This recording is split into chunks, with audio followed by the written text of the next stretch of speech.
Do you know what it means to have everything and lose it all in one day? I do. I am Job, and this is my story. I was the greatest man among all the people of the East. Living in the land of Uz, I owned 7,000 sheep, 3,000 camels, 500 yoke of oxen, 500 donkeys, and servants to command. I was also blessed with 7 sons and 3 daughters. I feared God and shunned evil. When my sons would hold feasts in their homes and would invite their sisters to eat and drink with them, I would make arrangements for them to be purified. Early in the morning, I would sacrifice a burnt offering for each of them, thinking, perhaps my children have sinned and cursed God in their hearts. On a particular day when my sons and daughters were feasting and drinking wine at the oldest brother's house, a messenger came to me and said, the oxen were plowing and the donkeys were grazing nearby, and the Sabaeans attacked and made off with them. They put the servants to the sword, and I am the only one who has escaped to tell you. While he was still speaking, another messenger came and said, the fire of God fell from the heavens and burned up the sheep and the servants, and I am the only one who has escaped to tell you. As he was still speaking, another messenger came and said, the Chaldeans formed 3 raiding parties and swept down on your camels and made off with them. They put the servants to the sword, and I am the only one who has escaped to tell you. Yet again, another messenger came and said, your sons and daughters were feasting and drinking wine at the oldest brother's house, when suddenly a mighty wind swept in from the desert and struck the 4 corners of the house. It collapsed on them, and they are dead. And I am the only one who has escaped to tell you. I was broken in disbelief. I tore my robe and shaved my head. I fell to the ground moaning and in pain, for my greatest fear had come upon me. I took a piece of broken pottery and scraped myself with it as I sat among the ashes. My own wife said to me, are you still maintaining your integrity? She told me to curse God and die. These were the words that my own wife spoke to me. I retorted, you are talking like a foolish woman. Shall we accept good from God and not trouble? For in all this, I did not blame God with wrongdoing. I did not sin in what I said. When my friends, Eliphaz, Bildad, and Zophar, heard about all my troubles that had come to me, they set out from their homes and met together by agreement to go, sympathize, and comfort me. All 3 of them were older than me. When they saw me from a distance, they could hardly recognize me. They began to weep aloud, and they tore their robes and sprinkled dust on their heads. Then they sat on the ground with me for 7 days and 7 nights.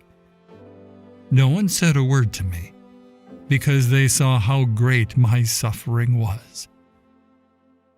I opened my mouth and cursed the day of my birth. I exclaimed, may the day of my birth perish, and the night that said a boy is conceived. That day may it turn to darkness.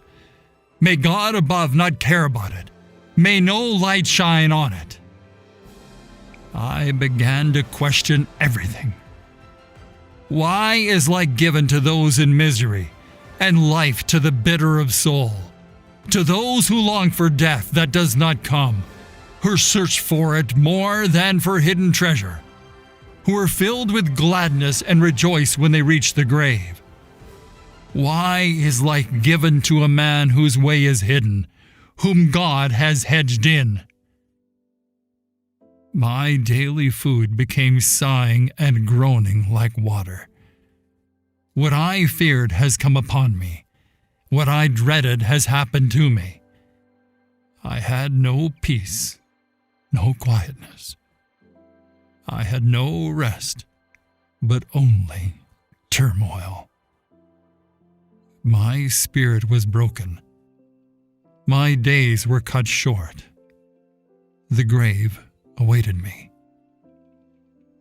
The mockers surround me. My eyes must dwell on their hostility.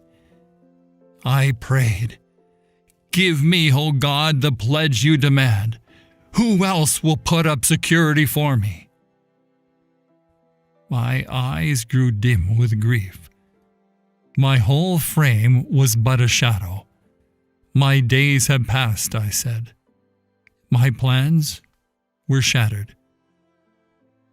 My 3 friends, Eliphaz, Bildad, and Zophar, consoled me. Like all the friends, they intended to strengthen me in my suffering. They also gave me their take on the matter. They spoke on why God allows people to suffer. Their belief was that I was suffering because I had done something wrong. As a result, they repeatedly encouraged me to admit my wrong and repent, so that God would bless me again. Eliphaz concluded that my pain must be due to some sin that I had enacted, and here commends that I seek God's favor. Bildad and Zophar agree that I must have performed evil to provoke God's justice, and argue that I should attempt to manifest more innocent behavior. Bildad supposes that my own children brought their deaths upon themselves. Even worse, Zophar replied, "Are all these words to go unanswered? Is this talker to be vindicated? Will your idle talk reduce others to silence? Will no one rebuke you when you mock? You say to God, 'My beliefs are flawless and I am pure in your sight.' Oh, how I wish that God would speak, that he would open his lips against you and disclose to you the secrets of wisdom, for true wisdom has 2 sides. Know this, God has even forgotten some of your sin. Surely he recognizes deceivers, and when he sees evil, does he not take note? Yet if you devote your heart to him and stretch out your hands to him, if you put away the sin that is in your hand and allow no evil to dwell in your tent, then, free from guilt, you will lift up your face. You will stand firm and without fear. You will surely forget your trouble, recalling it only as waters gone by." They assumed that my troubles were the sure sign of God's judgment. But I feared God and shunned evil. At a point, I grew weary of them. I told them, "Doubtless you are the only people who matter, and wisdom will die with you. But I have a mind as well as you. I am not inferior to you. Who does not know all these things? I have become a laughingstock to my friends, though I called on God and he answered, a mere laughingstock, though righteous and blameless."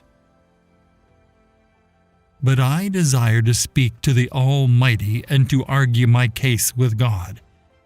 You, however, smear me with lies. You are worthless physicians, all of you. If only you would be altogether silent. For you, that would be wisdom. Hear now my argument. Listen to the pleas of my lips. Will you speak wickedly on God's behalf? Will you speak deceitfully for him? Will you show him partiality? Will you argue the case for God? Would it turn out well if he examined you? Could you deceive him as you might deceive a mortal? He would surely call you to account if you secretly showed partiality. Would not his splendor terrify you? would not the dread of him fall on you? Though he slay me, yet will I hope in him. I will surely defend my ways to his face. Indeed, this will turn out for my deliverance, for no godless person would dare come before him. Now that I have prepared my case, I know I will be vindicated. Can anyone bring charges against me? If so, I will be silent and die. Only grant me these two things, God, and then I will not hide from you. Withdraw your hand far from me, and stop frightening me with your terrors. Then summon me, and I will answer. Or let me speak, and you reply to me. How many wrongs and sins have I committed? I was all too ready to face God. I would ask him to show me my offense and my sin. God, why do you hide your face and consider me your enemy? You fasten my feet in shackles. You keep close watch on all my paths by putting marks on the soles of my feet. The suffering shows too much for me, and I am now bitter, anxious, and scared. I deplore the injustice that God lets evil people thrive, while he and many other honest people suffer. I want to face God and protest, but cannot physically find God. I told my friends, as surely as God lives, who has denied me justice, the Almighty who has made my life bitter, as long as I have life within me, the breath of God in my nostrils, my lips will not say anything wicked, and my tongue will not utter lies. I will never admit you are in the right. Till I die, I will not deny my integrity. I will maintain my innocence and never let go of it. My conscience will not reproach me as long as I live. Eventually, the Lord steps in. It is very tough to defend yourself when you are in such misery. What was my greatest pain? It was physical. I was covered in sores from head to toe, tired and exhausted and in excruciating pain. My pain was social. Because of my physical appearance and the fact that the local community was aware of my recent tragedy, I became a social outcast. People walked on the other side of the street rather than converse to me, since I sat on the ash heap at the village's end. Even the teenagers laughed at me. My pain was also mental. I faced the mental pain of not knowing why these distressing things were happening to me, especially as there seemed to be nothing in my past to point to. My pain was also spiritual. My spiritual anguish was far worse than any other, as I felt cut off from God.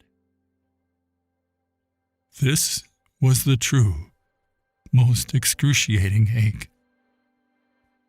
Suffering is much more agonizing if we believe God is far away and unconcerned.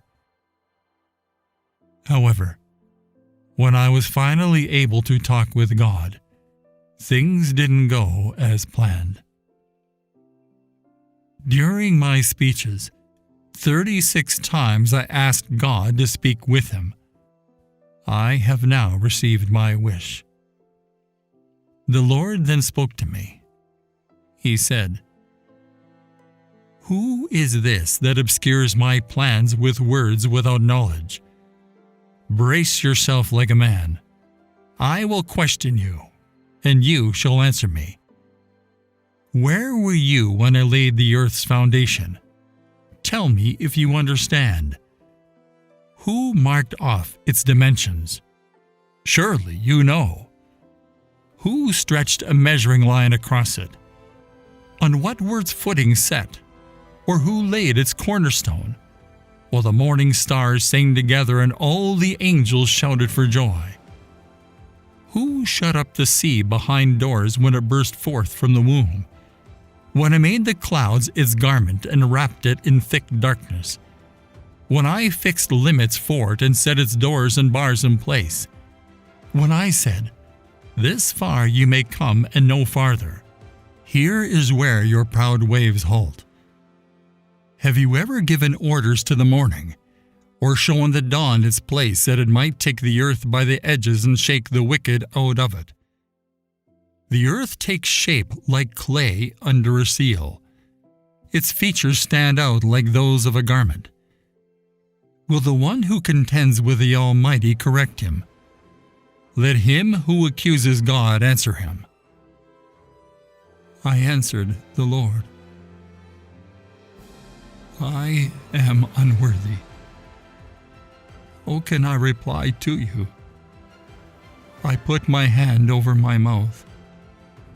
I spoke once, but I have no answer.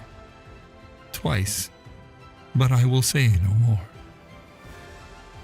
The Lord replied, Would you discredit my justice? Would you condemn me to justify yourself? Do you have an arm like God's, and can your voice thunder like His? Then adorn yourself with glory and splendor, and clothe yourself in honor and majesty. Unleash the fury of your wrath. Look at all who are proud and bring them low. Look at all who are proud and humble them. Crush the wicked where they stand. Bury them all in the dust together. Shroud their faces in the grave. Then I myself will admit to you that your own right hand can save you. Look at Behemoth, which I made along with you and which feeds on grass like an ox. What strength it has in its loins, what power in the muscles of its belly. Its tail sways like a cedar. The sinews of its thighs are close-knit. Its bones are tubes of bronze, its limbs like rods of iron. It ranks first among the works of God, yet its maker can approach it with a sword. The hills bring it their produce, and all the wild animals play nearby. Under the lotus plants it lies, hidden among the reeds in the marsh. The lotuses conceal it in their shadow. The poplars by the stream surround it. A raging river does not alarm it. It is secure, though the Jordan should surge against its mouth. Can anyone capture it by the eyes, or trap it and pierce its nose? I dropped to the floor and said, I know that you can do all things. No purpose of yours can be thwarted. You asked, Who is this that obscures my plans without knowledge? Surely I spoke of things I did not understand, things too wonderful for me to know. You said, Listen now, and I will speak. I will question you, and you shall answer me. My ears had heard of you, but now my eyes have seen you. Therefore I despise myself and repent in dust and ashes. The Lord instructed my friends to sacrifice a burnt offering, and for me to pray for them, because He was angry with them, because they had not spoken the truth about Him. Both times when God speaks to me, it occurs in the midst of a storm. I was reminded by God that He is the creator of everything. God runs through His awesome activity of creating and sustaining the world, asking me whether I could match this work. The Lord finishes by asking whether I was in a position to judge, telling me that it is impertinent for me to believe that He should explain Himself to Him. I was made to feel very small. As God's servant, I was vindicated. My 3 friends, on the other hand, are severely chastised by God. The Lord says they have not spoken accurately about me. The remarkable thing about God's 2 rounds with me is that He still doesn't answer my inquiries. I had prayed for my friends, and the Lord restored my fortunes and gave me twice as much as I had before. All my brothers and sisters and everyone who had known me before came and ate with me in my house. They comforted and consoled me, and each one gave me a piece of silver and a gold ring. The Lord blessed the latter part of my life more than the former part. I had 14,000 sheep, 6,000 camels, 1,000 yoke of oxen, and 1,000 donkeys. I also had 7